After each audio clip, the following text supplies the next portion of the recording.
To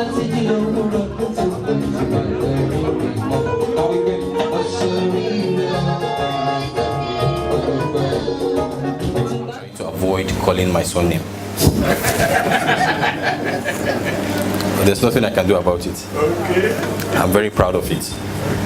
As much as I'm not related to the current president, I'm very happy to say that I am another Buhari. I hail from Kontagora in Niger State, but I'm a Yoruba boy.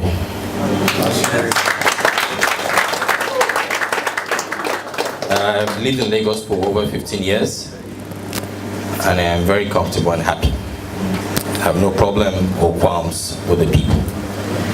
And that is why I believe that it is not a question of unity. It's not a question of the assumption that our differences are our problem, or the differences that we share happen to be our problems. It's not true. Our problem is hunger. The fact that we have an economy that is not vibrant, people are bound to be angry. People are bound to fight themselves. People are bound to look for something that will make them cry, just like the way the comedian just told us. So when you are angry because certain things are not working out for you, you're looking for the slightest opportunity to vent. And when that opportunity comes, you lash it out at whoever or whatever is before you. So Prof, when you did mention about trying to bring investors to Ondo State, it is not a question, it is the only way out.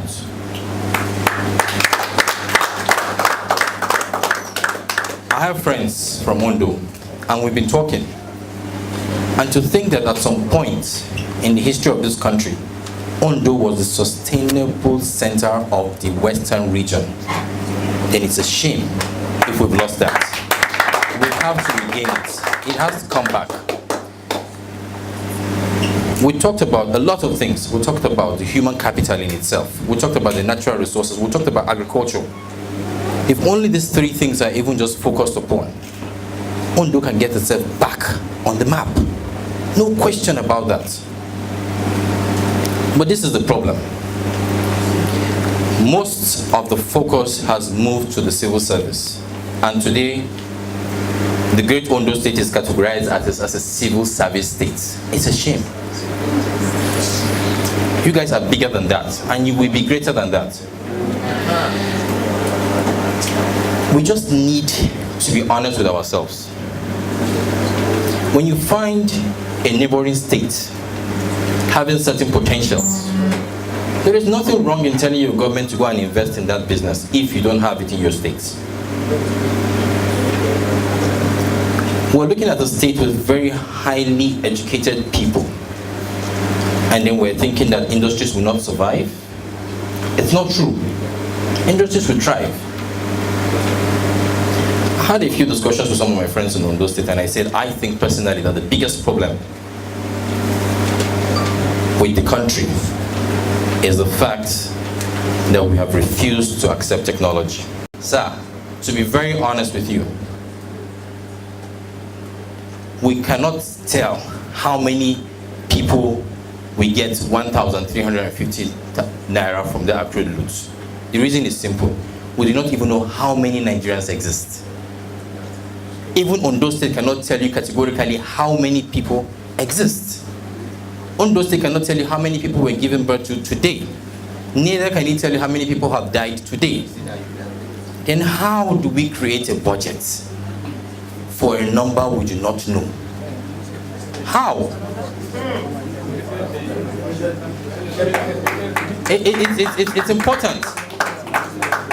If you talk about trying to do a proper analysis and a proper data collation of the entire country, some people from the north will tell you, oh no, we are more than them. If we do a proper census, they will find out that we are less than them. And it's rubbish. It's utter rubbish. Because at the end of the day, it's all political, and this has been devised so that at the end of the day, you can manipulate election results. But if what INEC presented to us last election was that 10 million people were fully registered as voters in Kano State, and only about 3 million voted. In Lagos State, they registered about 7 million voters, only about 1.7 million people voted. It tells us that it's not adding up. What I think critically is that if we do not have an idea of how many people we're dealing with, we will not be able to plan, we will not be able to manage. All of us have got families here, we've got homes. We have an idea of how much exactly we have to spend every month to ensure that everybody is comfortable in that house. If there is a leakage from the store, you should know very well that that resources you have provided for the house will not be sufficient. I've spoken about the new Nigerian number in a few places. We have the NIMC, but we have data with you people. All you need to do is harmonize this data and use it for our benefits. It's a simple arithmetic. When you have your special number, just like you have in the United States, or England, or any other progressive country, what you will notice is the people are very certain of how much investment they have to put in health sector to ensure that it reaches the people. So you are talking about a health sector of, say, 200,000 hospitals across Nigeria. Do you even know where you want to site these hospitals? You take Lagos, for example. Mushin has a high populated people. But when the government wants to open a new hospital, they're thinking of siting it in Victoria Island with fewer people. Data is what we need to move on. Our generation should start looking inwards and start asking ourselves those hard questions. If I want to access healthcare, if I want to access transportation, if I want to fight Boko Haram. So right now we could very well have Boko Haram in our midst, but we can't tell. We can have a system that detects whether you are a bona fide Nigerian right from the doorstep here by just submitting your number. And we can tell, oh, based on this number you just submitted, you can have access into this building and receive the, attend the program. But when you don't have things like that, anybody can troop in, anybody can troop out, anybody can cause any havoc. You can't even tell or identify who did what or who did what at what time. We've looked at immigration. Nigeria is one of the only countries in the world where people come in, not telling you why they're in, how long they're going to be here for, or when they're going to leave. They don't tell you anything, they just come in and go out when they want.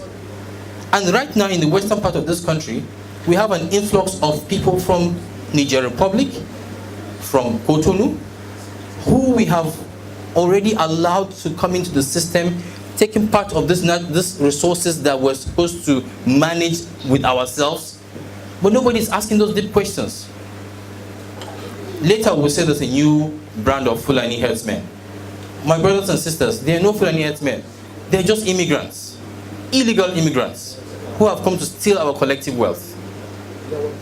But if we're not ready to put all these barriers to help rescue the immigration system, we're going to keep falling into the same disaster.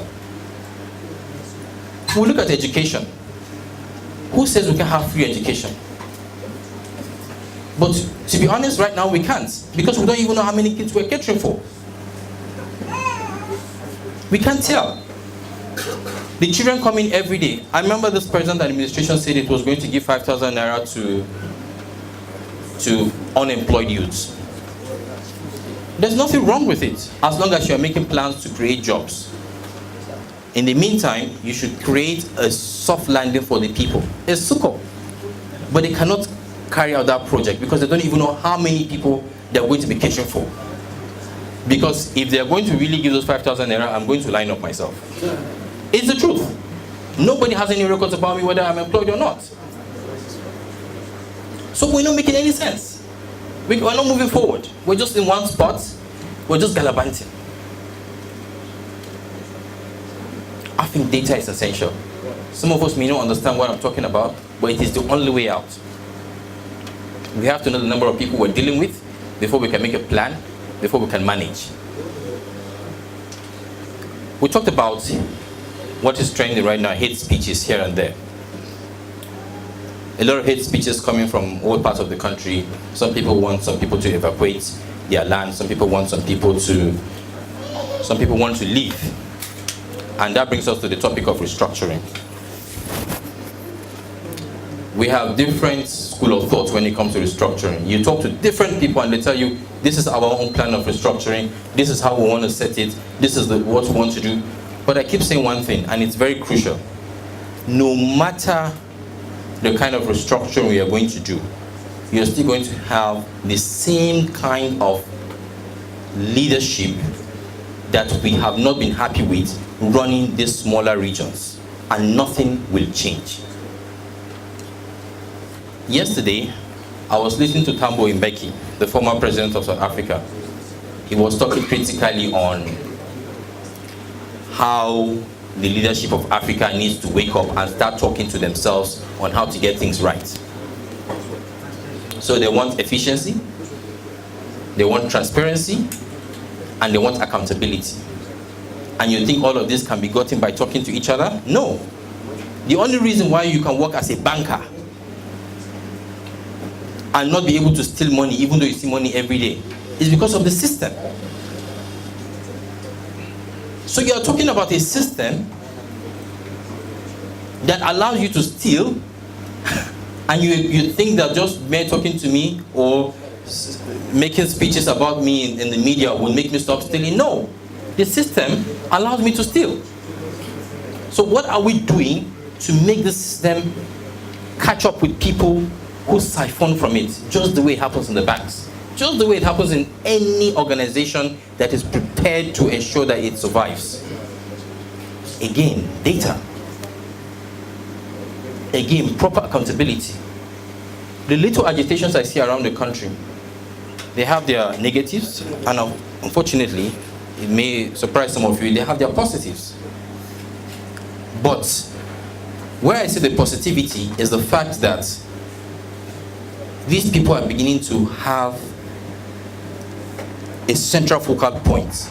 They can come together and say, fine, we agree with something. Where I see the problem is, they are not agreeing on the right things.